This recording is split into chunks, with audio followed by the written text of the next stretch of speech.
E o atual vice-presidente e senador eleito Hamilton Mourão afirmou nesta quinta-feira que o governo do presidente eleito Luiz Inácio Lula da Silva negocia com o Congresso um rombo de 200 bilhões de reais nas contas públicas e que o petista não tem compromisso com o equilíbrio fiscal.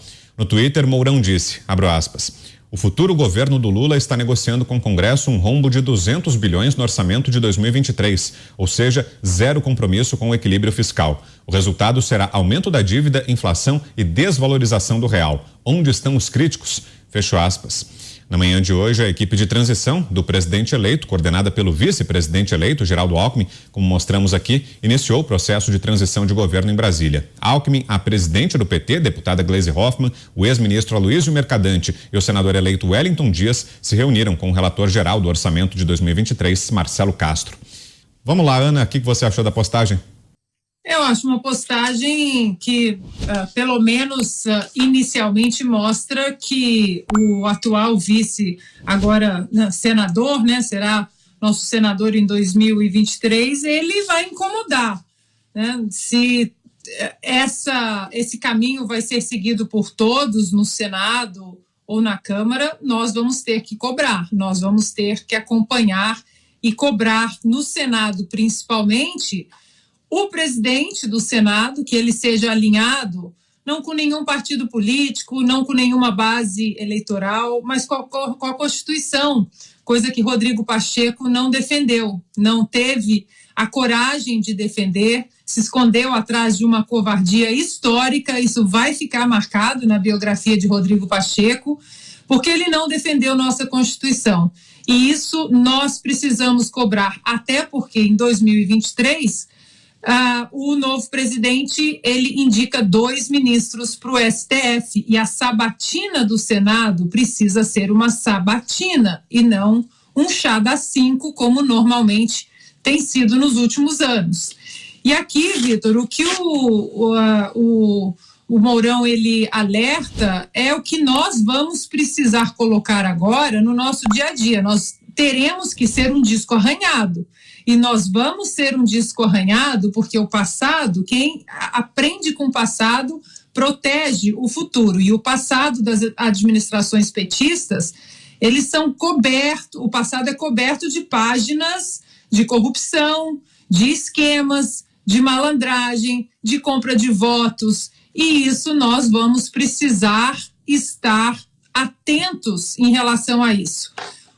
A nova administração vai respeitar o teto dos gastos, vai revogar reformas importantes, reformas que trouxeram, inclusive, mais liberdade para o cidadão, como empreender, né, reforma trabalhista também, vai tentar, em canetadas, não ajudar que reformas importantes passem, como reforma política, reforma tributária. Como o Paulo disse, nós temos que entender que o nosso Congresso ele fica muito engessado a um passado que ele vai de acordo com o vento.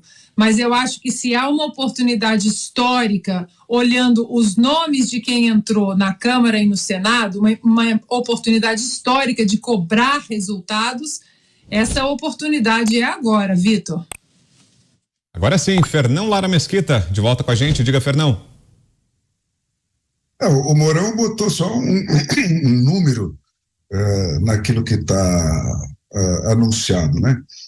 O Lula nunca teve plano econômico nenhum, essa que é a verdade, quer dizer, isso é cada vez mais claro. Agora que ele está velho, cansado, ele nem gasta mais tempo fingindo que tem isso, né? Mas se a gente pensar para trás e rememorar o que aconteceu no passado, ele tinha sempre um ministro isca de voto duvidoso, de quem não gostava de votar no PT, tá, para convencer, tipo um Alckmin da economia, ele tinha sempre um cara assim, né? Mas plano econômico mesmo ele não tinha, ele ia levando a coisa, mas ele voltava sempre ao ponto inicial, que era aquele famigerado Plano Nacional de Direitos Humanos, né, que ele tentou passar 2 vezes como decreto, ele próprio, na véspera do Natal de 2009, na forma do decreto 7.037,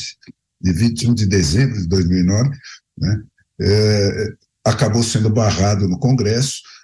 Depois a Dilma rebatizou de decreto 8.234, tentou passar na véspera da Copa, sempre assim, né? Na véspera da Copa e tal. Agora eles guardaram, como desse modelo antigo, essa fórmula de esperar um momento de muito barulho para ver se a coisa passa despercebida, mas eles não precisam mais fazer decreto, agora eles têm o Supremo Tribunal para fazer essas coisas para eles, né?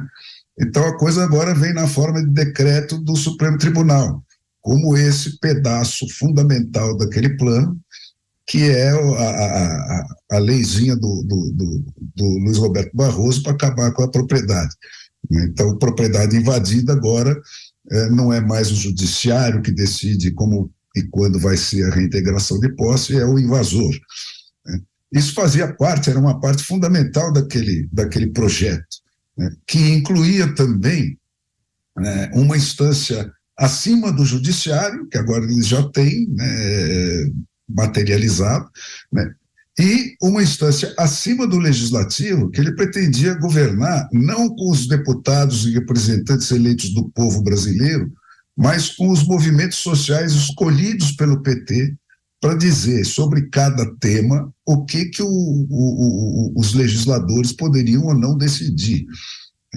Isso hoje é outro dos papéis que foi encampado por esse Supremo Tribunal militante, né? Então, é isso, quer dizer, ele volta sempre a mesma coisa, né? Só que agora, ele já fora do poder, eles caminharam pela margem com esse processo de colonização do Supremo Tribunal e não precisam mais assumir pessoalmente essas tentativas de golpear a Constituição, de bypassar as ferramentas institucionais legalmente adquiridas e votadas pelo país, né? São as coisas que eles inventam.